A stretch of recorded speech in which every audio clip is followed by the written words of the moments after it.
What's up, everyone? I'm CL Connolly, and today I wanted to talk about toxic people and the universe. So, I don't know if you've ever walked into a room and you could literally feel the tension in the room, and it was like, wow, who is that? This air is so thick. I actually had a job where I felt that every single day, and I could always tell when there was one particular person there, and it was like, ew. There was that. You could definitely tell when that person was at work because the tension was in the air. It could be felt. You just knew it. Just ugh. Now, here's something here. If you've ever had a toxic person in your life and you've attempted to just remove them and said, you know what? I don't want to talk to this person. I don't want to have anything to do with this person. I just want them to go away. If you've ever had that where you're just like, nope. But because other people that you know them as well, and they're like in both of your lives type of thing, it always seems like you're relaxed, everything's great, no big deal, blah, blah, blah. And then someone else that you know who knows them too brings them up. Immediately, you can feel the tension in the universe, just wherever you are. Like all of a sudden, you're at home, everything's fine, light, airy, happy. And then you get a phone call or a text message and someone mentions this person, and immediately all that tension just surrounds you, and you can just feel the thickness everywhere. And it's like, it was light and airy before, now it's thick and tense, and it's like, I don't like this. Been there.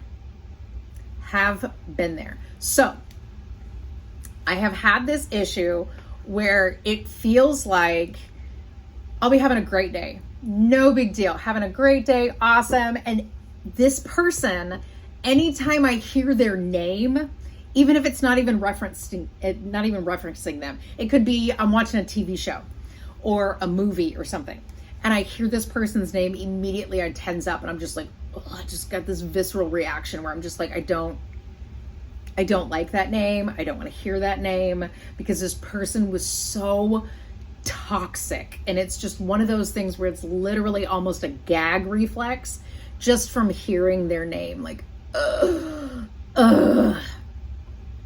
yes. And it's awful. And I will get phone calls and text messages from people who know both of us, and these people that are texting me are all like, oh my God, you're not going to believe what this person did. And I'm all like, I don't know why you even still give them the time of day. I'm trying not to, and I'd really prefer it if you never brought them up, because I can feel the tension surrounding me when it comes to this person, and I don't like it. I don't want to feel it. I don't want to have anything to do with it. Just please stop. And it's awful, especially when you're not even thinking about this person, but then you hear their name and it turns into something completely different. And then you're just like, great, now here comes the tension. Everything locks up and you're just, I don't know if anybody else feels that. Is it just me? Like, I don't know. Like, this person was so toxic in my life. I'm just way happier without them. And it makes it awful to know that you still have to hear from people that you love dearly, but they still want to talk about this person when this person does awful things to them. And it's like, this is the reason why I had to cut them out of my life. I could not deal with it anymore. They don't want to have anything to do with me. I don't want to have anything to do with them. And then it turns out that they may not want to have anything to do with me in real life, but they have no problem stalking my social media. And then they go to these other people that also talk to me, and they go and they talk shit, so that I end up having to hear about that too. So then I have to say, hey, I don't want to listen to it. Sorry, I prefer positivity. I prefer making sure that my life is just as happy as the way that I want it to be. I want my life to have nothing but positivity, warmth, and love. When you bring this negativity of this person into my life, now it takes me a couple of days to get just regrouped and then I can go back to what I want. Sorry, my doggy's back here. She hurt her foot. Anyway, I'm gonna finish with this and then I'll talk about my dog. I want to know if you have that same like reaction, just hearing this person's name, the toxic person in your life, just hearing their name. If you have that same reaction, like you can just feel the tension just thickening in the air around you from just hearing their name. And it's like, ugh, because then you feel like all of a sudden now they're sending all their negativity your way. And that's all you can feel is all the negativity that this person has and all the hate that this person has for you, knowing that they actually don't like you. You know, I don't give a shit. So this person cannot like me. I really don't give a shit. I would really prefer not ever having to hear this person's name again or not have to hear anything about this person. But because there are several people in my life who also know this person and also interact with this person, it's almost as if there's nothing I can do about it. So it's a little harder not to have, but because I know this person, I had to deal with their toxicity for years until I chose to just finally go, fuck it, I'm done with this. I don't want to do this anymore. I have to deal with the people who want my opinion on what they should do in the same like instance with this person. And I always tell them, I'm like, it's up to you whether you do what you want to do. I would prefer not to have anything to do with this. And I would prefer also not to have any, I just don't. I really just don't. Anyway, I'm going to stop talking about it because I can feel the tension already building around me. And I'm going to need to do some tarot reading, a little bit of cleansing. Anyway, so now we're going to talk about my baby. Well, technically she's my husband's baby. So this little girl right here, okay, she is 30 pounds. We're not sure what kind of dog she is though. When we got her, she was free. There was a couple that actually found her and her two siblings like abandoned in the front of their property. And they had them for about a couple years. So when they were moving to Canada, and they couldn't take the dogs with them. And they also couldn't take like their giant fish tanks. And my sister-in-law is an aquatic science teacher at the high school that my son actually went to. And so she was going to take the aquariums because this person had posted and was like, hey, anybody want these aquariums? My sister-in-law was like, yeah, absolutely. So they had these dogs. My husband went to go help with the aquariums and he fell in love with her. And when he found out that they were giving them away, he had to have her. So she is brown, like dark brown and light brown in her coloring. And the two siblings that were, you know, with her were black and light brown. And they kind of look almost like Rottweilers with the black and brown on their face. But she was, you know, dark brown and light brown because she was different. But she's also so sweet. And she was following my husband around and he was like, oh my God, can we have this dog? And I was like, how big is she? And he was like, I don't know, like 80 pounds. And I was like, oh my God, that's a giant dog. When we went to go get her, she's 30 pounds. She's 30 pounds. I don't know where he thought 80 pounds, whatever. Anyway, she's the cutest, sweetest thing. We have had her since, I want to say 2011. Anyway, we're pretty sure she's about 13 years old anyway. So there you go. We're pretty sure she's about 13 years old. And I know that my dog was 4 when we got her and she was born in 2009. So that would mean that we've had her since 2013. So we've had her since 2013. There you go. Anyway, so last week, she's a clumsy dog. She's the sweetest little baby, but she's a clumsy dog.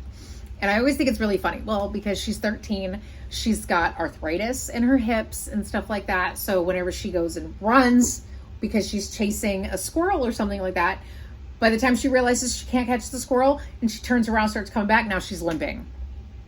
And I'm like, this poor baby. So anyway, she's clumsy. That's the point I'm getting at. So when we were coming in the house last week and she's coming up the stairs on the porch, she slipped, right? I didn't think anything of it. She slipped. And then she starts kind of slowly going up the stairs, and I'm thinking, okay, so she probably hurt her arthritis, hip, whatever. Okay, fine. As soon as we get inside the house, I realize she is pouring blood from her foot, and I'm going, what happened? There's blood tracked all over my house, and I'm freaking out thinking, oh my God, where are you bleeding? What happened? How did you cut yourself? Where is it at? And I realize it's her foot, okay? So by the time I even get to look at her foot, I realize it's her toenail. She ripped one of her toenails out of her foot, off one of her back paws, right? Like the toenail's completely gone, the whole thing. And I'm just like declawed type of ripped it out, right? I'm flipping out, making sure that I can get the blood to stop because she's bleeding everywhere. And I'm more scared because they always say when you're clipping your dog's nails, don't clip too close because that's where your dog bleeds out, right? Like it's hard to get the bleeding to stop. So of course I'm flipping out. And my husband's texting me asking questions. My mother's texting me asking questions. I'm literally ignoring what's going on until I can get the dog taken care of. I get a wet paper towel because anytime I clip her nails, because I hate clipping her nails because they're black, but anytime I actually do, I always manage to get one cut just a little too short. So I always have a wet paper towel and I press it against there. And as long as you put a pressure on it for at least 10 seconds is what the vet told me, is that sometimes they can make the blood stop. So that's what I usually do. It usually stops the bleeding and we're fine, right? This was literally ripped out of her foot. And I'm like, yeah, no, I got one of the big ass paper towels. I got it all wet. I wrung it out and I started pressing it against her foot. I had to keep moving it around. The entire paper towel was red all over. There wasn't a white piece of the paper towel left over. And it was, oh my God, I freaked out, right? And I'm like, I don't know what to do. And I'm like trying to press it against her foot and everything else. And I'm like, okay, I'm just going to get my first aid kit. So I run to the bathroom to grab the first aid kit, right? I have 4 of them in the house. So I grab one of the first aid kits, I bring it out, and I realize she's followed me in there. So now there's blood tracked to the bathroom. And I got to bring her out and pick her up so she doesn't get blood all over the sofa because that's just a whole other thing. So I pick her up and I'm trying to clean her up and I'm trying to get it. And I've got the non-stick pads, I've got non-stick gauze, and I've got all this other stuff and I'm wrapping her up. And it's very difficult to wrap a dog's foot because it's straight. There's like no angles or anything to like get it really good on there. So she's got this, I literally wrapped it up, like not really tight because I don't want her to lose feeling in her foot, but I wrapped it up enough to where it would hold the gauze pad on top of, you know, where it's at, and wrapped it all. I was literally freaking out trying to figure out how to do this. And of course, calling the vet, and the vet says, you know, just as long as she's not in pain or doesn't seem to be in pain, she should be fine. And I'm just, I think she needs to be seen. And they gave me a list of everything that I could actually do at home rather than having to bring her in, which I was very grateful for because of course I'm freaking out. And generally the vet that we take the dogs to, sometimes I always feel like they don't do anything for the dogs. And the fact that they know that we live 2 hours away from them because we've moved recently. We've moved within the last 4 years. 5 years, 6 years. Anyway, we've moved, but we still want to take the dogs to the same vet. Anyway, so they helped me out with doing things here at the house. Okay, fine. The bleeding stopped by that night, even though I kept her foot wrapped for like 2 days. And I'm still putting like antiseptic spray on there. We're hoping her toenail comes back because the vet said that there's no way she ripped her whole toenail out. Probably just got cut really short with whatever she got it caught on. I'm sorry, but I've looked at it. It looks like she ripped the whole thing out, like declawed, ripped it out. So, and I have no idea where it's at. I've looked outside around the steps of the porch. I've looked everywhere, but since there's dirt out there, it could be buried under that dirt. There's no telling. And we have random animals out here. A squirrel could have picked it up and ran off with it. Anyway, needless to say, it looks way better. It's no longer giving off that it's probably going to bleed some more, right? Type of thing. Because that's what I kept thinking. It's just going to start bleeding and it's just going to bleed for no reason at all. But I keep spraying stuff on it, like an antiseptic type of spray. And not only that, but I did call a different vet to verify. And it was the vet that I took my cat to when she was on her deathbed. Anyway, so I did call a different vet and to verify that all the information that my other vet gave me, that my original vet gave me, that we've been taking our dogs to since 2011. But I did verify that that stuff is correct, and I could give her the Bactine and, you know, things like that, Baxitracin.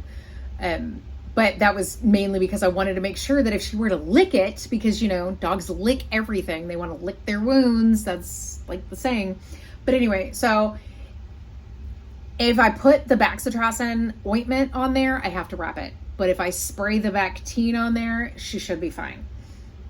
Hopefully. I still won't do it. Like, I will spray Bactine on there, and then I get one of those little non-stick pads, put some Baxitracin on there, and I'll wrap her foot. That's it. The only thing that I will actually spray on her foot that I feel like is cleaning it is water. I have a little spray bottle of water, and I will actually, you know, spray a little bit on there and just kind of pat it dry, you know, where I'm just like, okay, I'm trying to clean it off because we live on dirt. Every time she goes outside, I'm literally worried that she's just going to make it worse. If she jumped off the couch, it would slide right off her foot, the little wrap that I had. My husband brought home extra pads and stuff. We went to the grocery store on Sunday and I bought more. I was just like, I need a whole... I even ended up on Amazon looking for first aid kits so I could have more just in case, because I realized that with me not really knowing how to wrap her up and me trying to do it myself, it was not staying. So every time she would jump off the couch to go get water, it would just go bloop right off her foot every time. When my husband holds her, it's easier for me to wrap it and actually get it wrapped the right way so it doesn't fall off from the first time. We did take her out at one time with no leash on, which normally she has a leash on, but when my husband's here, she listens better to the whistle when he whistles, because otherwise it's, and nobody's going to listen to that outside. So when my husband whistles, she actually pays attention.